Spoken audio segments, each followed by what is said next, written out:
Então, esse texto fala que é bem-aventurados os que têm fome e sede de justiça, né? Então, aqui, a palavra justiça, ela precisa ser entendida, né? A Débora aplicou fome e sede no sentido de Deus, né? E aqui nós vamos falar da justiça. A palavra justiça, assim, se a gente for resumir o significado, o sentido, né?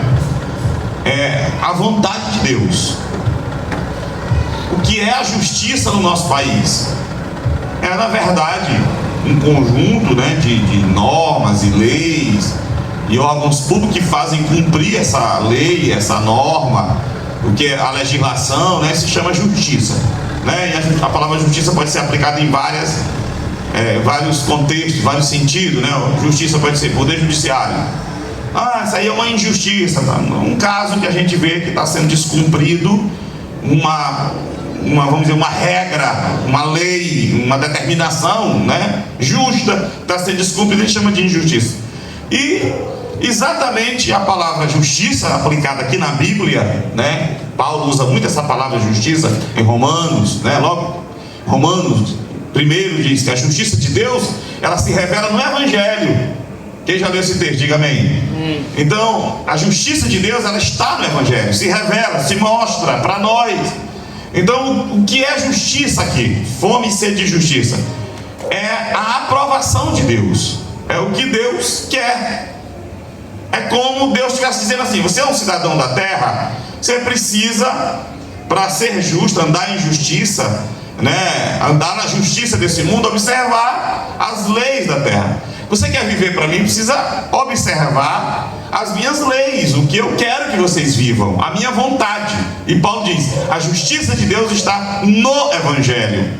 É claro que toda a Bíblia é a palavra de Deus, mas Paulo foca o Evangelho porque nós estamos ligados a Deus através de Cristo, que Deus em Cristo estabeleceu uma nova aliança, né? E nos deu o Evangelho como regra de fé, como nossa lei. É que Paulo diz que ele se comportava diante dos que estão debaixo da lei. Eu me comporto para ganhá-los como se eu não tivesse lei também, muito embora eu não viva sem lei. Paulo diz: eu vivo a lei de Cristo. E o que é a lei de Cristo? A lei do amor, a lei do Evangelho, que está no Evangelho. O que Paulo mesmo diz que é o Evangelho. Nele se revela, no Evangelho, a justiça de Deus, no Novo Testamento, na Nova Aliança. Até aqui, amém? Estão entendendo? Então ele diz que bem-aventurados são os que têm fome e sede dessa justiça, de agradar a Deus, de fazer a vontade de Deus, de andar conforme Deus quer que o homem, a mulher, o ser humano viva. E aí eu trouxe aqui para vocês, porque hoje eu quero que vocês tentem entender comigo alguma coisa aí. Tentem, né? E ninguém é obrigado a pensar aqui como eu. Mas parece que se aponta uma nova justiça hoje para o nosso dia, para os nossos dias, até pintada com cara de cristianismo. É como se tentassem dizer que agora o cristianismo é assim, a vontade de Deus é assim, ser justo é assim. E daqui um dia, se a gente não tiver mais freio e cuidado, daqui um dia nós vamos, e se deixar isso ser levado, preste atenção, como na mente de alguns que estão entendendo o que é justiça, o que é vontade de Deus, como termos um país justo, se deixarmos a coisa ser levada como na mente de alguns, nós vamos virar uma Irlanda. Eu não sei se vocês sabem, não sei se é a Irlanda do Norte ou é a Irlanda eu acho que é a Irlanda do Norte, que lá católicos e protestantes estão na guerra, mas é na porrada, é no chumbo mesmo, é na pólvora, é no tiro. Na católica, não sei se já acabou, mas era uma guerra interminável dos protestantes contra os católicos. Mas era guerra mesmo, não era negócio de dizer que guerra espiritual, não. Quem lembra disso aí? Quem alguma coisa assim viu, alguma reportagem? Então, se a gente não tiver cuidado, a gente encara essa justiça de Deus como sendo uma justiça humana, com a cara pintada com cara de evangelho. Já se vê sinais nesse país. Essa briga eu tenho batido nisso aqui, irmão, eu penso que é Deus incomodando. Essa briga de esquerda e direita no Brasil, o diabo está nela. Porque enquanto quando a gente está sendo empurrado a odiar a esquerda, os valores, não se chama nem de valores, né? A ideologia comunista, de esquerda, que tem mesmo essa coisa, é nojenta mesmo, irmão, que bate contra o evangelho, contra os princípios, né, do evangelho, os princípios cristãos, e bate mesmo. Mas se a gente não tiver cuidado, o outro lado está entrando numa guerra que não tem nada a ver com o evangelho. É uma guerra mesmo que parece que é na pólvora, está suscitando ódio, está suscitando mesmo a vontade de ir em cima, de morder, de meter bala. E isso não é guerra dada para ser vivida pelos cristãos. Eu vou mostrar aqui. Bem-aventurados que têm fome e sede de justiça, mas a justiça de Deus, a justiça conforme o Senhor, a justiça conforme o evangelho. Eu estava ali anotando. Parece que o homem, ele vive e insiste em viver uma perspectiva puramente, meramente humana da terra. Parece que tudo do homem é para cá, para a terra. Deus tem dificuldade de pegar assim no queixo do homem e fazer ele olhar para cima, porque ele olha para a terra. Eu vou dar exemplos aqui para você vai ver como é claro isso aqui nas escrituras. Jesus vai para o Getsemane, ou Getsemane, e deixa os apóstolos, alguns ali, e leva 3 com ele para ajudá-lo em oração, não é verdade? Mais perto. Quem são os 3 que vão mais para frente? Quem são os 3 que vão mais para frente? Pedro, Tiago e João, né? E aí Jesus se adiantou dele cerca de um tiro de pedra. No tempo não tinha trena, né? Então era a distância que se calculava como alguém joga uma pedra. Essa distância, Jesus vai orar. E ele chega lá e ele já tinha dito para os apóstolos que a alma dele estava angustiada até a morte. E pede oração, pede ajuda para os apóstolos. E quando ele volta da oração, ele encontra os 3 fazendo o quê? Dormindo. Ele chama a atenção, vai de novo para lá orar. Quando ele volta, ele encontra eles como?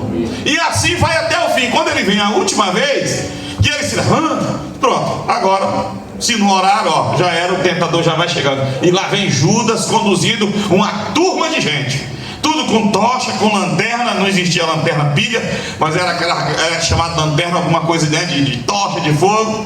E aí Judas vem, traz Jesus. Ele havia dado um sinal: olha, aquele que não beijar no rosto, esse é o que é para pegar. E aí Judas traiu e beijou. E quando identificou a turma, vem para prender. O que aconteceu quando a turma veio para prender Jesus? Pedro arrancou o quê? Uma espada e fez o quê? Entrou para a guerra. Entrou ou não entrou? Cortou. Eu penso que ele errou. Eu acho que ele ia botar mesmo era no pescoço, no peito, sei lá. Mas o cara, tchau, e cortou a orelha, né? Aí Jesus repreendeu Pedro. Agora, presta atenção. Na hora da guerra que Jesus chamou ele para guerrear, o que ele estava fazendo? Mas na hora da espada, Jesus mandou? Mas ele estava com a espada na mão. É verdade ou não? Eu estava aqui vendo a Débora pregar e me lembrando disso. Nós somos inclinados a isso. A igreja foi chamada para pelejar no espiritual, mas ela quer lançar a mão da espada. É esculhambar, é brigar, é ir para cima, é fazer a rampa da bandeira, bandeira vermelha, bandeira não sei o que, bandeira... É isso. E Jesus está dizendo: a guerra de vocês é espiritual. A guerra de vocês é outra. Vocês foram alistados no exército do Senhor, a menos que também você seja um soldado. A menos que você seja um soldado do exército, da polícia civil, militar ou federal, que tem o porte, anda armado, ou legítima defesa de si ou de outrem. A lei permite você agir. A menos que isso. Mas não é a nossa guerra quanto igreja. Mas como funcionário público, como cidadão do exército, seja o que for, no seu cumprimento do dever, da sua defesa, da pátria ou de outrem, você age. Mas o que se vê hoje são os sedentos, famintos por justiça humana, em nome do evangelho. Aí briga daqui, briga dali, se matam e fazem acontecer. Olha, dizem que foi a eleição mais violenta de todos os tempos. E a tônica dessa eleição era alguém que guerreava em favor dos valores da família contra a esquerda e torna uma eleição mais violenta de todas. Por que não foi a mais pacífica? A mais exemplar? Porque não estamos lançando mão das armas espirituais. Paulo diz: as armas da nossa guerra não são carnais. As armas da nossa batalha, Paulo está dizendo, não é um revólver, uma pistola, é claro. Vou abrir parênteses de novo. A própria lei permite que aquele que tem arma, seja de fogo, tem autorização para portar, seja o que for, ele pode agir com ela na sua defesa ou na defesa de outrem. Quem está entendendo? Mas a batalha da igreja não é essa. Olha o que Jesus vai dizer para Pedro. E aí Mateus 26, mas se você quiser só ouvir, Mateus 26 a partir do versículo 47. E estando ele ainda a falar, eis que chegou Judas, um dos 12, e com ele grande multidão com espadas e varapaus, enviado pelos príncipes dos sacerdotes e pelos anciãos do povo. E o que o traía tinha lhes dado um sinal, dizendo: o que eu beijar é esse, prendei-o. E logo aproximando-se de Jesus disse: eu te saúdo, Rabi. E beijou-o. Jesus, porém, lhe disse: amigo, a que vieste? Então, aproximando-se eles, lançaram mão de Jesus e o prenderam. E eis que um dos que estavam com Jesus, estendendo a mão, puxou da espada e, ferindo o servo do sumo sacerdote, cortou-lhe uma orelha. Então Jesus disse-lhe: embainha a tua espada, porque todos os que lançarem mão da espada, a espada morrerão.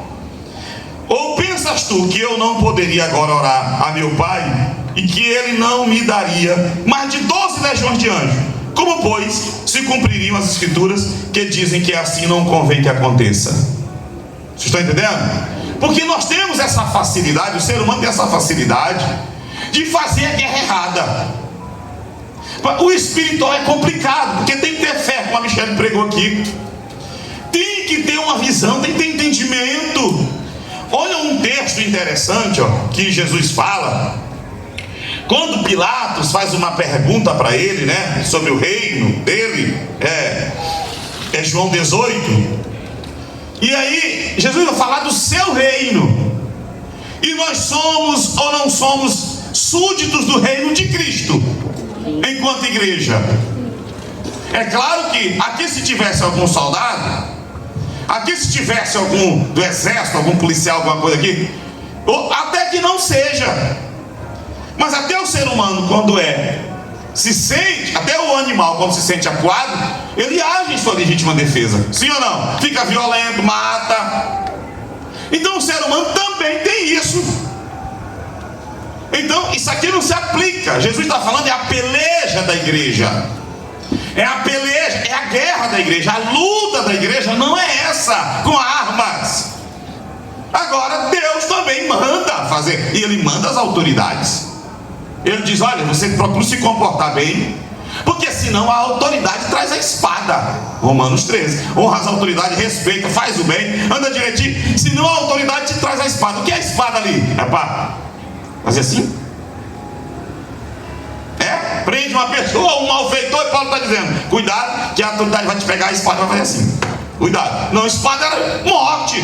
Tenha cuidado, senão vem a morte. Então o que ele está dizendo para nós? Tenha cuidado, que as autoridades, se tu vacilar, o chumbo cai, queima, o cara senta o dedo. E é assim mesmo. Eu acredito nisso, de que esse país está desse jeito porque a lei afrouxou. A coisa é fraca, o cara é preso hoje, amanhã está solto. É muita fraqueza. Se tivesse coisa dura, da própria Eclesiastes diz: como a justiça demora a ser cumprida, aplicada, o coração do ser humano se tende para o mal, se inclina para o mal. Então o bandido, né, eu vi um pastor dizendo agora aquela história: bandido bom é bandido morto. Mas isso é um negócio meio complicado, né? Porque é uma frase tão bonita, porque a gente fica revoltado com tanta impunidade, com tanta violência nesse país, e a gente vai caindo nessas coisas. E que evangelho a gente prega, né? Eu mesmo conheço e andei com muitos pastores que eram bandidos e são pastores pregadores da palavra. É claro que se o bandido vier armado e confrontar. Uma vez eu vi um secretário de segurança pública de São Paulo, muito antigo, ele teve lá há muitos anos, se vê mais, ele era um promotor. Ele disse: olha, bandido com arma na mão é para sentar o dedo, mas se ele se render, prende. E nós não vamos fazer justiça com a mão, não. Ah, porque prende, solta. Não, isso aí é coisa do poder judiciário. Nós não podemos ser justiceiro. Mas se o cara vir, a polícia é para agir mesmo, é no estrito cumprimento do dever legal, né? Ele está me ajudando. E ele não tem nada de crime. é o estrito cumprimento do dever legal. O cara veio e quer sentar o dedo mesmo. Agora se rendeu, aí prende. Por quê? Porque eu não sou justiceiro, senão eu sou criminoso do jeito dele. Ele estava roubando e eu estou matando à toa. Quem é melhor que eu? Tudo é criminoso diante da lei. Vocês estão entendendo? Mas Jesus não está falando disso aqui. No Brasil e no mundo há testemunho, relato de pessoas que não são nem autoridade, polícia, nem nada, e teve que matar às vezes alguém, porque estava matando alguém, fazendo alguma coisa, e na legítima defesa de outrem agiu, e infelizmente o cidadão morreu, a pessoa morreu. É crime? Não! É uma excludente de ilicitude. Por quê? Porque se você mata, fere, faz algum mal a alguém, na sua defesa ou de outrem, a própria lei exclui a ilicitude, tira a injustiça, e você não está cometendo crime. Muito embora vai responder na justiça. Vai responder para mostrar direitinho que você, o inquérito policial, todo um processo legal para mostrar legalmente que você agiu em legítima defesa. Que às vezes a gente vê as pessoas que não têm entendimento de nada. Ah, rapaz, o bandido entrou na casa do cidadão e aí para roubar, e o cara matou ele e ainda foi ser processado. Aí a gente ouve isso, aí cresce a indignação. Mas não é assim. Vai ter um processo em que nesse processo você vai responder.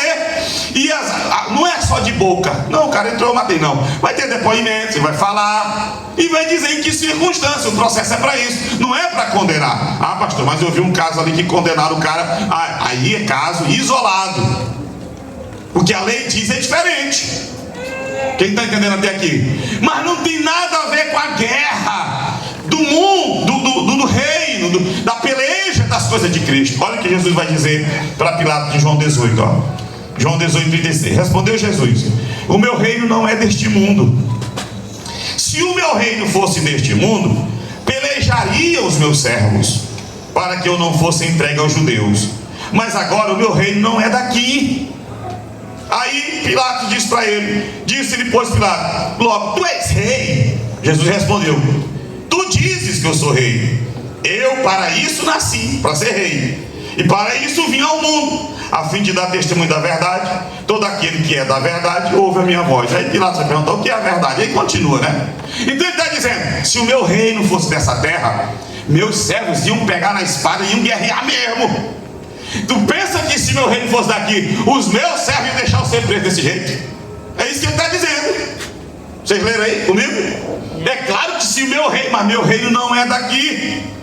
E tem que se cumprir o que está escrito. É por isso que eu estou aqui preso. Isso aqui não é um testemunho de fraqueza minha. É isso que Jesus queria dizer. Isso aqui não é porque eu perdi a batalha, porque eu fui mais fraco do que os homens. Não, isso aqui tinha que se cumprir.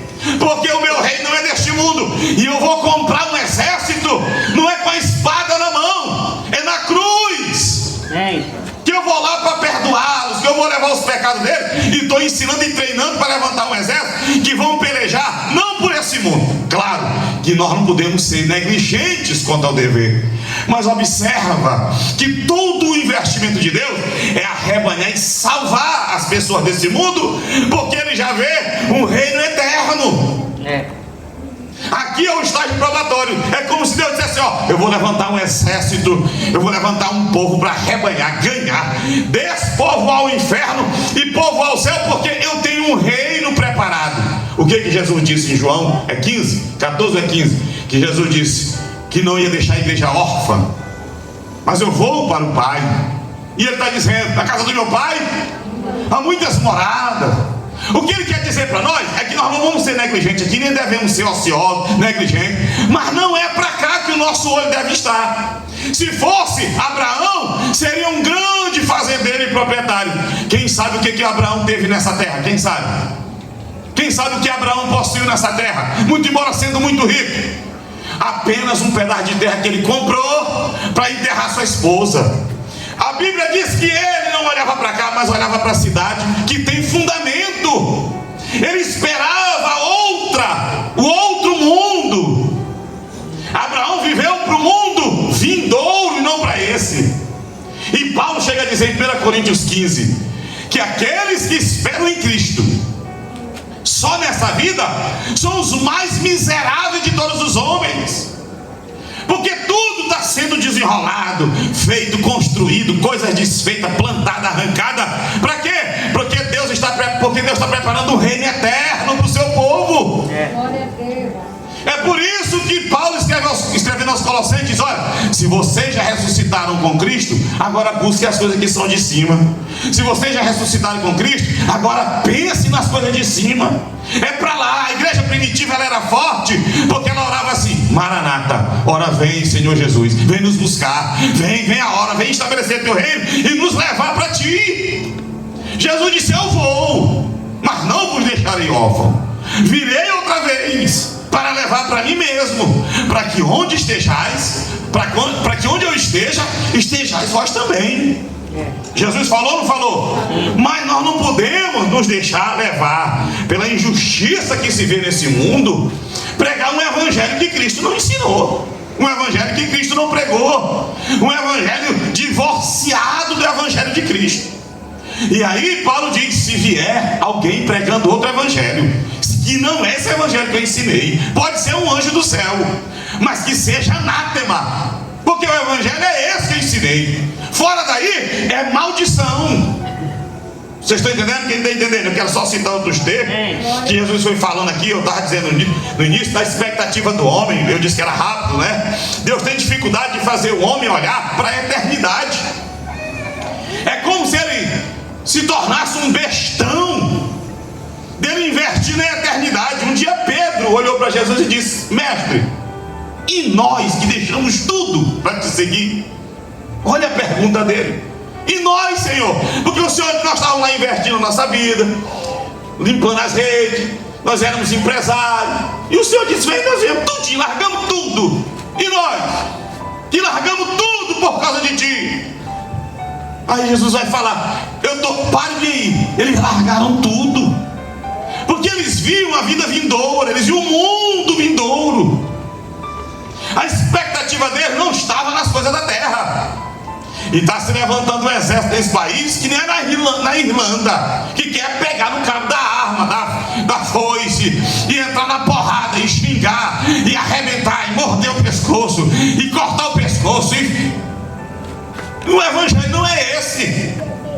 Esse país foi contaminado por, eu não vou nem dizer valores, mas por ideologias nojentas, ideologias malignas, ideologia que confronta mesmo em tudo a palavra de Deus. Em tudo.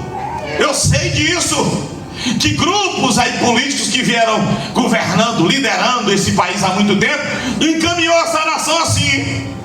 Só que a resposta para essa nação não é levar para o extremismo essa guerra, senão vira uma Irlanda. Nós não somos macabeus. Os macabeus foi que lideraram uma revolta armada para tomar Jerusalém, para tomar Israel da mão dos romanos, e morreram tudinho. O tempo todo eles pensavam, irmão, olha a mente do homem, que Jesus vinha fundar o reino dele na terra. Lembra quando Jesus vai entrando em Jerusalém? Aquela multidão, e o povo gritando: Hosana, Hosana, Hosana, Hosana ao rei. O que era aquilo? Eles achavam que Jesus ia entrar com seus cavaleiros, montado na frente de um cavalo, armado, expulsar os romanos de Jerusalém, expulsar os romanos de Israel, e voltar, trazer o reino de volta ao povo judeu, e tirar o jugo romano de lá. Eles pensavam que era política a visita de Jesus na terra. A missão de Jesus era política, eles achavam. Tem um texto, irmão, até eu anotei aqui, em João 6, que diz assim, Jesus, vendo, pois, depois eu passo esses textos para vocês, João 6,14. Vendo, pois, aqueles homens o milagre que Jesus tinha feito, diziam: este é verdadeiramente o profeta que devia vir ao mundo. Sabendo, pois, Jesus que haviam de vir arrebatá-lo. Arrebatar o que é? Arrancar a força. Arrebatá-lo para o fazerem rei, tornou a retirar-se ele só para o monte. Foi para o monte orar. Por quê? O povo ia pegar, coroar, botar Jesus no trono para ser rei, porque eles pensavam que Jesus ia fazer uma revolta armada, expulsar os romanos de lá. Jesus, meu reino desse mundo. Eu não vim aqui para interferir, não. Chegaram com a moeda na mão, não tem nenhuma moeda aqui, quase não se usa mais moeda. E disseram: Senhor, é para a gente dar o tributo, pagar os tributos e tal. Aí ele esperando, porque se ele disse: não, não é para pagar não, porque eles queriam muita gente. Lá vem R$1, Senhor, é lícito pagar, e não sei o quê. Olha para cá, porque havia esse pensamento entre os judeus que não tinham acordado, não entenderam a vinda de Jesus, nem a mensagem de Jesus, que Jesus vinha numa forma, como um líder político, para libertá-los do jugo de Roma. E aí, olha a pergunta: é lícito pagar tributo a César? Ou seja, porque nós somos Israel, somos um país livre, e estamos agora sendo obrigados a pagar tributo para um imperador que está lá em Roma. É lícito? Jesus olhou para ele e disse: de que é essa efígie, essa cara que está na moeda? Aí alguém gritou e disse: de César. Pega aí.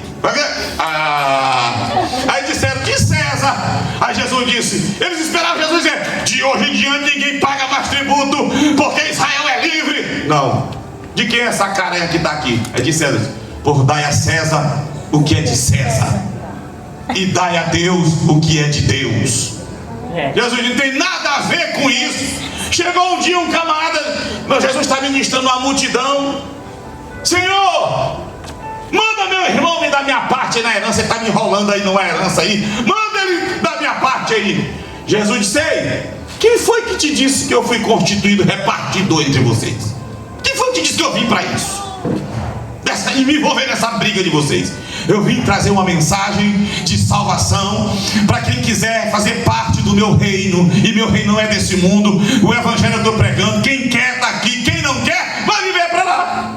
Era isso que eu dizia. Os fariseus não queriam. Quando os fariseus encostavam, Jesus saía. Perceberam isso na Bíblia?